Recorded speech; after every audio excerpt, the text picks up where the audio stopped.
আসসালামু আলাইকুম। যেভাবে যত্ন নিলে ঘাস দ্রুত বৃদ্ধি পায়, ঘাসের ঘাসের ফলন ভালো হয় আর ঘাসের প্রোটিন ভালো থাকে তার বিবরণ। এই ঘাসটার বয়স 2 মাস হচ্ছে আর ঘাসটা এই 20 দিন 15 দিন পর পর সেচ দেয় ঘাসটা। ঘাসের প্রচুর শক্তি, তাজা দমদম করছে, যা দেখি বোঝা যাচ্ছে। আর ঘাসের সার দেওয়ার নিয়ম আছে 1 কেজি ইউরিয়া দিলে সাথে 1 কেজি ডিএপি দিতে হবে, সেই সাথে যে কোনো একটা চিনি সালফার বা 10টা এই জাতীয় কিছু দিতে হবে। তবে চিনি সালফার বা 10টা ইউরিয়ার সাথে বইনি দিতে হবে। আর শুধু ডিএপি অন্যভাবে আলাদা জায়গায় বইন দিতে হবে। আর পানি দেওয়ার সাথে সঙ্গে সঙ্গে সেচ দিয়ে দিতে হবে। এই ঘাসটা তার চেহারাই আলাদা, আর ঘাসটা খুবই মোটা, আর ঘাসের ফলন খুবই ভালো হয় এইভাবে ঘাস কাটলে। আর ঘাস যদি বাইসি কাটা যায় তাহলে আর একটু জোরে বাড়ে, আর অল্প দিনই ঘাস আবার দ্বিতীয়ত খাওয়ানি যায়। এই ভিতরে যে ঘাস কাটা দেখা যাচ্ছে বড়, এই ঘাস কাটা না কাটা থাকলে এই ঘাস কাটা খুবই জোরে বাড়ে। আর এই ঘাসটা খুব ফলনের ঘাস, মোটা ঘাস, ঘাসটা খাতেও সুস্বাদু আর ঘাসের ফলনও ভালো হয়।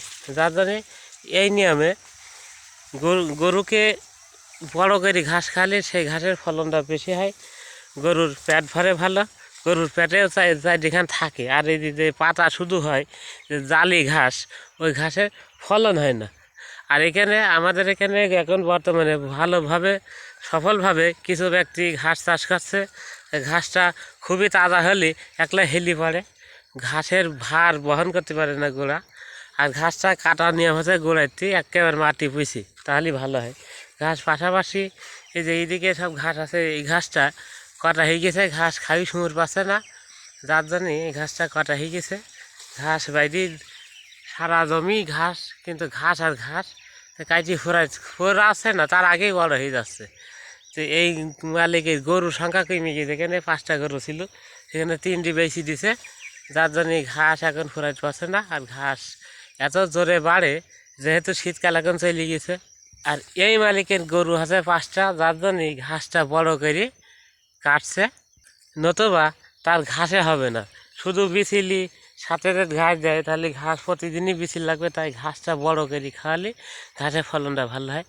আর ঘাসটা যেহেতু অল্প দিনই বাড়াতে হবে, তাই ঘাস প্রচুর পরিমাণে সার দিতে হবে। এই যে শীতকাল গেল, আমাদের 33 শতকে এখানে বিঘি আমরা গড়ে এই ধান কাটার পরের থেকে 8 কেজি হারে কাটা হয়ে সার চলে গেছে। তার মধ্যে ডিএপি অর্ধেক, ইউরিয়া অর্ধেক, আর প্রতিবারই হয় চিনি সালফার দেওয়া হয় একবার সারের সাথে, আর একবার আছে 10টা দেওয়া হয়।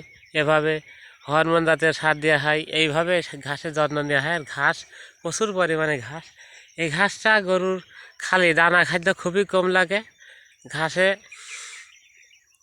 এই ঘাসটাই অল্প দানা খাদ্য দিলেই যথেষ্ট, তবে যদি পরিপূর্ণ দানা খাদ্য দেওয়া যায় তাহলে গরুরা খুবই জোরে বৃদ্ধি পায়, গরু ছাগল।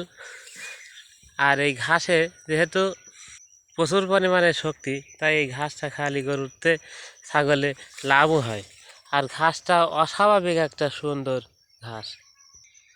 ঘাসের ঝাড়ে 200 গছ কেরিস, কিন্তু সব গাছই উঠবে না, যা দেখতে অবাক করার মতন লাগছে। তবে বর্তমানে এখন 20 দিন মাথায় মাথায় সেচ দিতে হবে, আর 1 কেজি ডিএপি কাটাপতি আর 1 কেজি ইউরিয়া দিলেই যথেষ্ট। যেহেতু এখন ঘাস খুব বাড়ে, গরু বাছুর যদি একটু কম থাকে তাহলে চিনি সালফার বা 10টা এই জাতীয় সার এখন না দিলেও চলবে। আর যদি বা শুকনো সময় থাকলে অবশ্য গোবরের সার পর্যাপ্ত পরিমাণে দিতে হবে ঘাসকে দ্রুত বাড়ার জন্যে, ঘাস ভালো হওয়ার জন্যে।